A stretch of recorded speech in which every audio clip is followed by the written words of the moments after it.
My brothers and sisters, what is good, everybody? Monday night, and it's still Sermon in the house.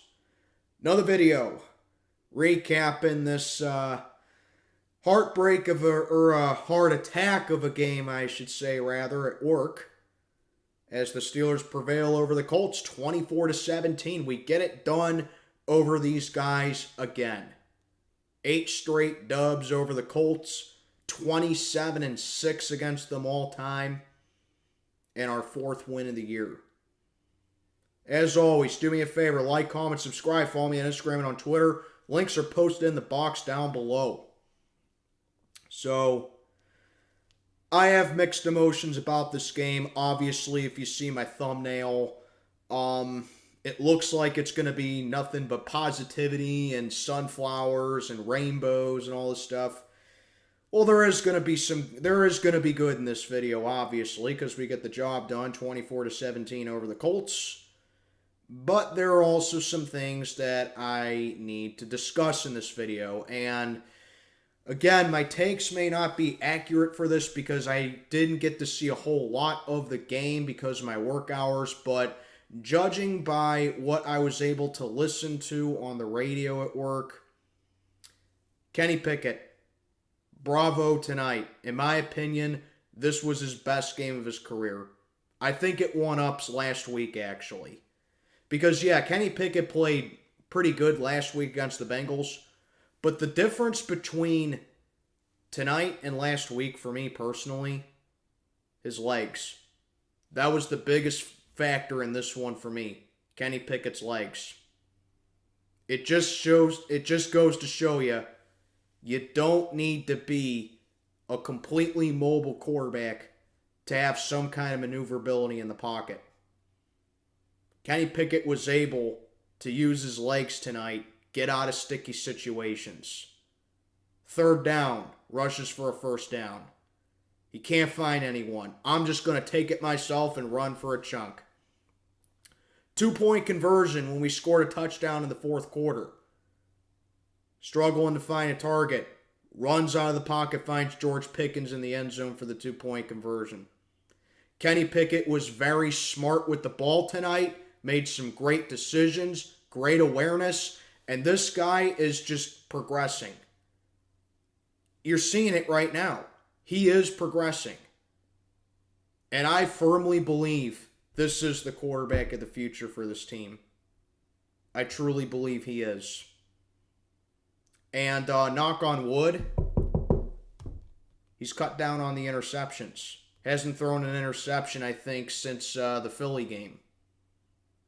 So basically, since coming off the bye, he hasn't thrown a pick. When before, he was throwing interceptions left and right. You know, granted, some of them weren't his fault.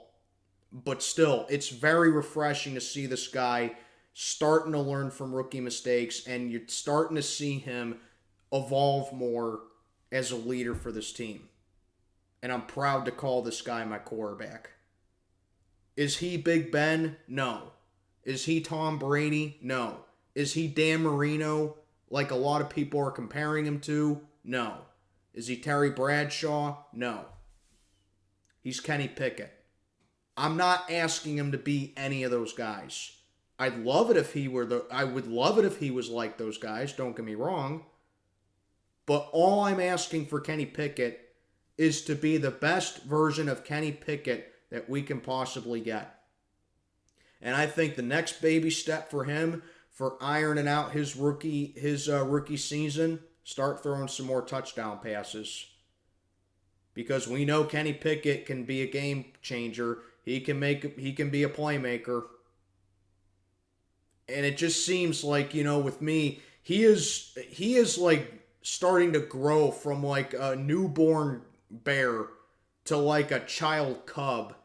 And he's going to become like a bear in the upcoming future. We're seeing him progress. And it's a thing of beauty to see. A very nice game by Kenny Pickett. Run game altogether, I think, did really well.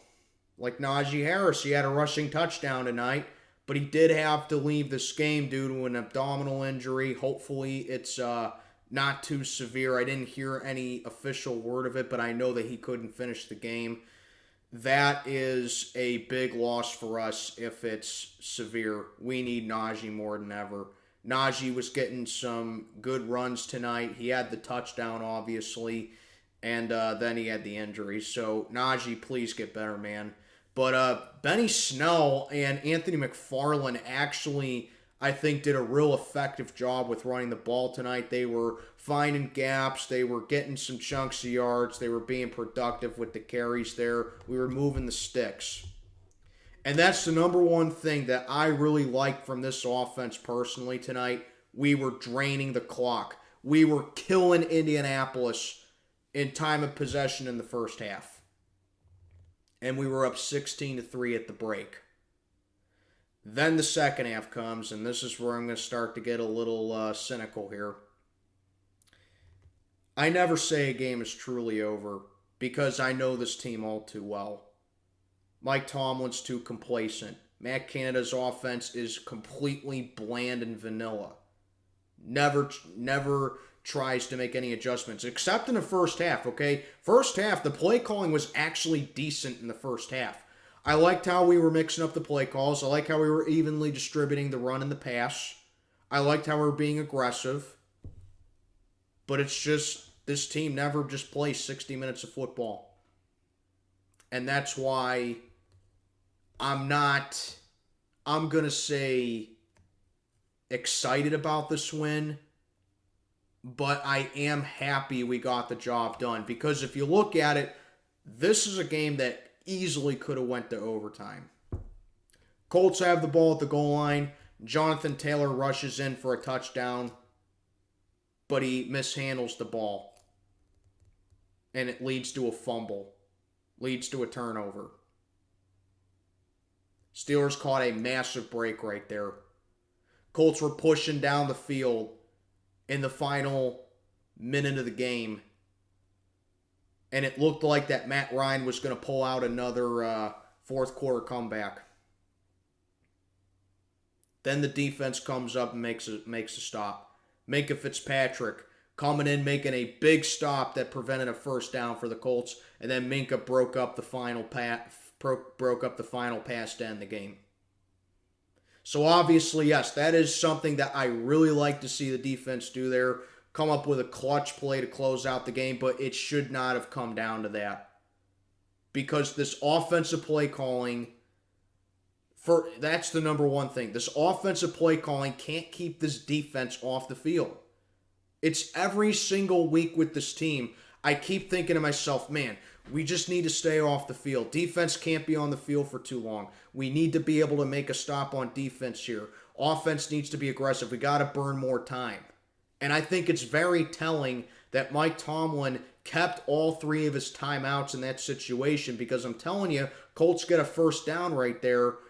But, Jeff Saturday, his third game as a head coach, basic clock management right there. He can't, he fails to use his timeouts when the Colts get stopped in fourth down right there. Nothing you can do in that situation, It's just self-inflicted wounds right there by the Indianapolis Colts that allowed us to walk out of this with a win. Okay? Don't get me wrong. I'm happy we won the game. We're 4-7 on the year. I'm not going to blow smoke up your you-know-where and go like, oh, yes, this is the game that's going to turn our season around. We're going to blow out the Falcons next week. Look, as much as I believe that we can beat Atlanta next week, here's the thing. We can't keep playing like this. We can't keep playing a strong half of football and then completely get complacent. It just seems like I say this every single week about this team. It really does seem like it.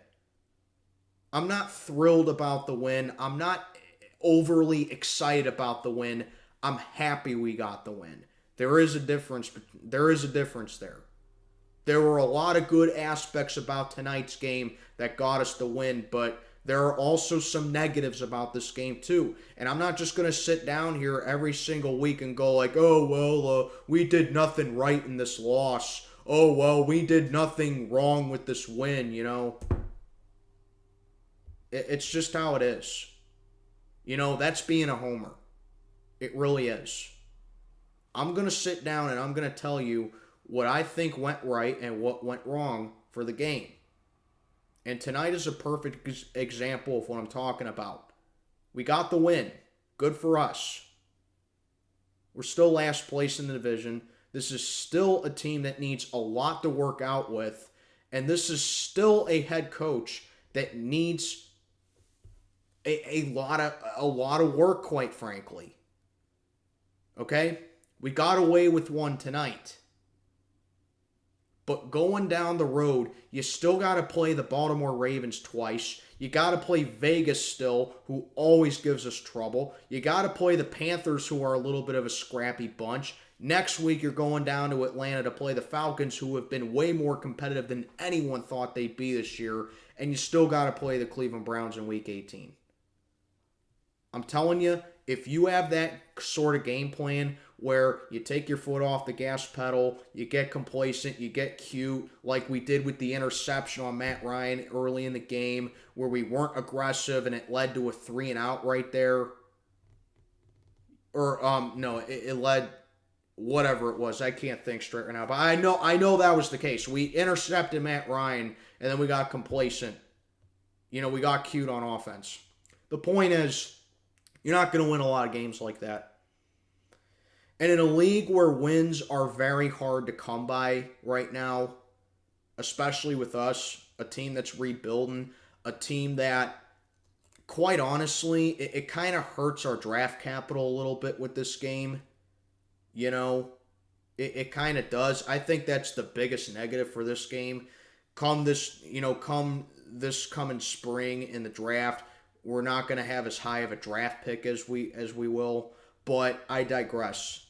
When you're a young rebuilding team like this, wins are very hard to come by, but you also have to be able to adjust and you have to be able to be aggressive for 60 minutes. Every single time Indianapolis got the ball in the second half, I was like, man, defense needs to make a stop. We got to have the Colts go 3-and-out here. We need a turnover. We need something. And it almost didn't happen. You know? Special teams especially. Right from the get-go in the second half, Colts have a long kickoff return. Jonathan Taylor rushes in for a touchdown, and I'm like, here we go again. You know? But at the end, defense did what they needed to do, came up clutch. We get the job done over the Indianapolis Colts. We're 4-7 on the year. Go down to Atlanta and get the job done over the Falcons. We need to win some of these games in our final 6 games. 11 games in the season. We got 6 to go. There's still a chance that we can finish with a winning record, although I don't think it'll happen. But these final 6 games, you got to win some games to keep your season alive. I think that goes without saying, but like I've said a million times in this video already, you're not going to win a whole lot of games playing the way that you played tonight in the second half. Get it together, guys, but I'm not going to go too hard on them. We got the job done. Let's build off of this. Like, comment, subscribe. Let me know what you think down in the comments below. This is Steel Sermon checking on out for the night. May God be with you all.